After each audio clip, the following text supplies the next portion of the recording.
Hey everybody, welcome back to the channel. I've got some exciting news for you. DeWalt has its foot on the gas with its XR line of tools and batteries that are out. Lots of new stuff coming from DeWalt. It's pretty exciting. So stay tuned. We're going to be covering a bunch of these things as they get released and as we can test them out on the job site and get back to you folks. Today though, we're going to talk about the DeWalt 20V XR 2.25 horsepower plunge router and go through some of the standard features. I'll try to give you some good insight on whether it's a good purchase for you or not. But I'll start with my conclusion because I think that's a good place to start. This router, after using it for 3 weeks, this router is a purpose-built professional contractor router. It's built for guys and gals looking for a powerful, reliable cordless plunge router, period. That's it. That's my entire review. Just kidding. Let's dive into this a little bit deeper, shall we? We'll talk about how we got here, maybe.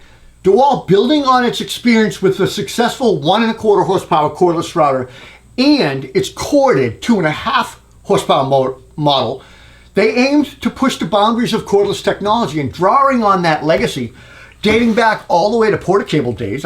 My first router was a Portacable. DeWalt sought to elevate the router's performance to the next level, and that's 2.25 horsepower cordless router. It's been designed with DeWalt's signature attention to detail. So, what do I mean by that? Well, it offers rugged durability, advanced features, user-centric controls that pros need for precision work on demanding job sites, right? So, I got to thinking, why XR and not flexible? Anybody else thinking that? Spoke to the folks at DeWalt, and basically the decision was driven by advancements in electronics and battery technology allowed them to achieve their top-tier performance with a 20-volt battery. And additionally, and I think this is a huge part in it, their larger user base is mostly on 20-volt platform. So it clearly makes sense to tailor to them. You're going to sell more routers. It's maximize accessibility and of course profit. So that's why 20-volt and not flex-volt. We still may see a flex-volt. Who knows? Collet and bit change. I want to talk a little quickly about this. The router comes with two size collets, standard 1/4 inch and 1/2 inch. A pronounced and large spindle lock button along with a provided wrench allow for pretty much a really straightforward collet change with just one wrench. And I like that. One wrench, lock it, done with it. Pretty straightforward, pretty easy. There is a grip mounted on-off activation. So proper handling of the router, typically on a plunge router like this, you're using two hands when you're using this.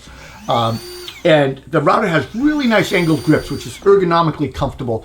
The right grip houses an on-off trigger. To power on the tool, I should say, you just flip down a little lock-off lever and mount it on the trigger or right in the middle of the trigger, and then you squeeze the trigger to activate. One impressive thing that I liked when I first turned that router on was super nice, smooth, soft start activation. No jerking, really powerful sounding. It just ramps right up.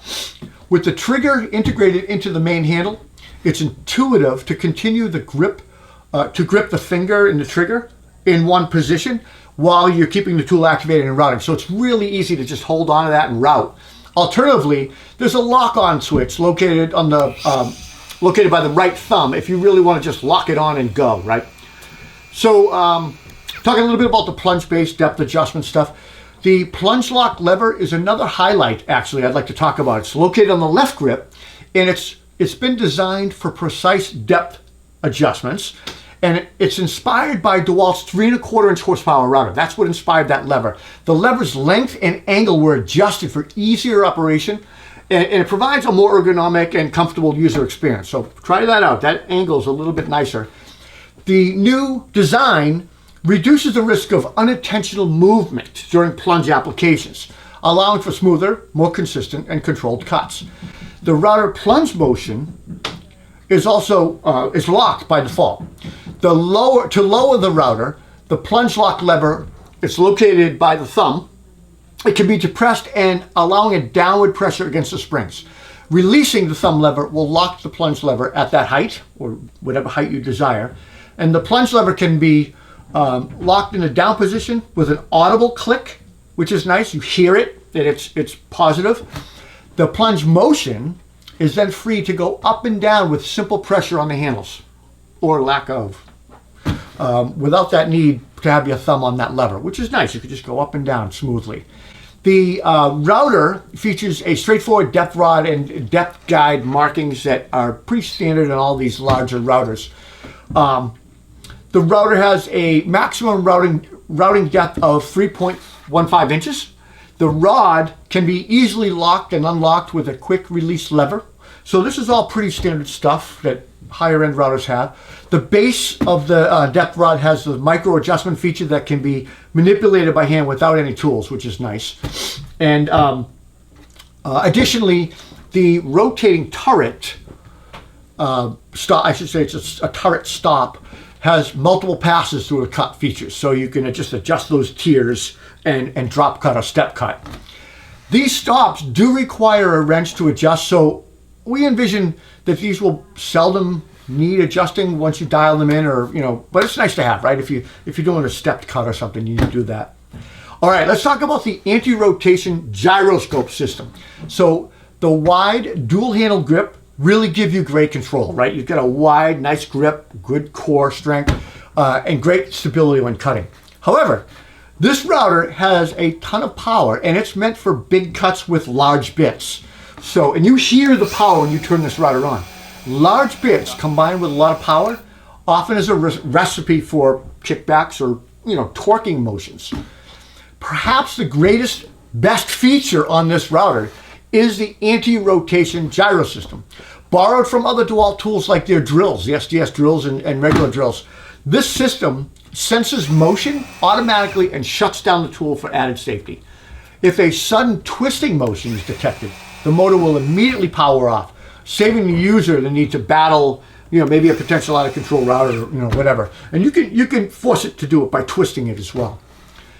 The tool will not power on again until the power switch is deactivated and the anti-rotation light goes off. So you just got to deactivate the switch and reactivate the tool. This router has overload protection like a lot of nicer, higher end tools. They're going to protect their investment. It's located right next to the anti-lock light, rotation light, so it's a little dashboard of lights. And it's a triangular light that indicates overload state. If the router detects that you are pushing the bit too fast maybe into the material, a white LED light will flash until pressure is reduced and the RPMs of the router can catch up. So it kind of gives you a little bit of user feedback. And you can see it while you're routing. Dust collection. The DeWalt router features an integrated dust collection system that starts with a clear plastic shroud designed into the base plate. The router's vertical chute that goes up offers improved line of sight, so it's kind of up and out of the way so you can see where you're routing. And DeWalt recognized that many of your users, you position a vacuum hose over your shoulder when you're routing anyway, so it's a perfect place. It's vertical, goes right up over your shoulder, and it just makes setup much more convenient, and you can see that line of sight. Dust is extracted up through that plunge column where the vacuum hose is connected, which is a pretty cool design. The tool comes with a dust extraction tube adapter that mates with the top of the column and is designed to connect with compatible DeWalt quick lock system stuff. So that's nice. Unfortunately, if you do not already have DeWalt quick lock or airlock compatible system, dust hose connections can be awkward and frustrating, and I experienced that a little bit. I have one DeWalt, but it's dedicated tool somewhere else. So one DeWalt vacuum. So I wasn't able to, I had to jerry rig something. But overall, once I got the hose connected, dust extraction was excellent. When performing cutting on an edge like a roundover or chamfer maybe, additional dust collection shroud can be attached and it's supplied to collect dust from falling below right at the bit where you're cutting. Great addition. There's a speed control and closed loop electronics. Let's talk a little bit about that. While most cordless routers operate around 25,000 RPMs, DeWalt chose to run this model slightly lower. They ramped it down to 23,000 RPMs. The router has a closed loop electrical system, and it was designed to maintain the cutting speed even under load, ensuring a consistent and controlled performance. A lot of routers, you hear them bog down. This does not bog down. This is a deliberate decision from DeWalt, and it gives the router better control over speed and torque, unlike competitors whose performance might dip under pressure. I suppose I should tell you what's included with this. So it comes as a bare tool, and it comes with 2 sub bases. So they don't have a fixed base. I wish they did, because I would mount this in a table and on a job site. Comes with a 30mm guide bushing, the 2 collets, the 1.5 inch I mentioned, the wrench, 1 dust cap, 2 dust shields, a dust port airlock compatible connector, that chip collector shroud that I talked about, and a centering cone. The router, like I mentioned earlier, I think it's a plunge router only, and it does not come with a fixed base. So some of its competitors offer that. I wish DeWalt would do that. They'd have to come up with a switch. The router does come with 2 sub bases. One is optimized for dust extraction, and the second is used more for guide bushings and for template work. All right, now that I told you what's included, what's not included? Well, batteries. It's a bare tool, and a case. And I talked to DeWalt about this. You're going to spend this much money on a plunge router. I want a case. I want to put my bits in it. I want everything in that case. So, you got to kind of keep that in mind. But first and foremost, I want to just talk about the power. While any 20-volt max battery will work with this router, DeWalt recommends that you get the best performance out of the tool if you use their 20-volt max power stack battery. And they said that's going to give you the absolute best performance on this router.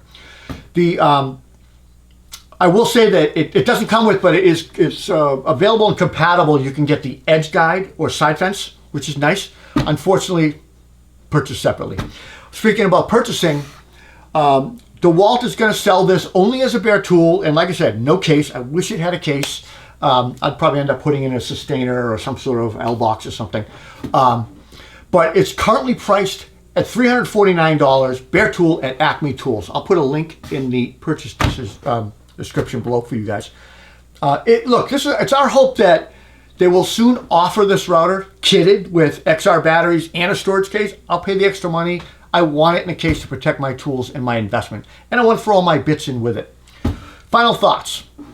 The XR router isn't just another plunge router. It's powerful. It's a robust tool crafted for pros, professional grade applications, period. From the moment I turned this on and heard how smooth starting and ramping up to a powerful sound when it was running, I knew it was going to be a next level router for DeWalt. And I loved using it. It has great power. With features like that anti-rotation system, the gyro, variable speed control, the integrated dust collection, it's clear that DeWalt has really put some serious thought into the needs of contractors. The power of this router is impressive. I can't stress that enough. And you can hear it. You can hear it routing. We played around with some oak, maple. We were routing poplar mostly, but we played with some oak and maple just to see. No problems. While the router's high price and tool-only configuration may require some additional purchases for you guys, I think the power, the versatility, and the safety of this tool make it a worthwhile investment for those who demand the best from their tools when routing. Look, whether you're making precise cuts on a custom project or tackling heavy-duty routing tasks like maybe plywood cutouts or something, I think this router is built to perform for trades. So it's a pro tool, and if that's what you're looking for, you're going to spend more for it, but you're going to get it. I'm Rob Robillard. I hope you enjoyed this quick review and overview of the router. We'll see you next time. Take care.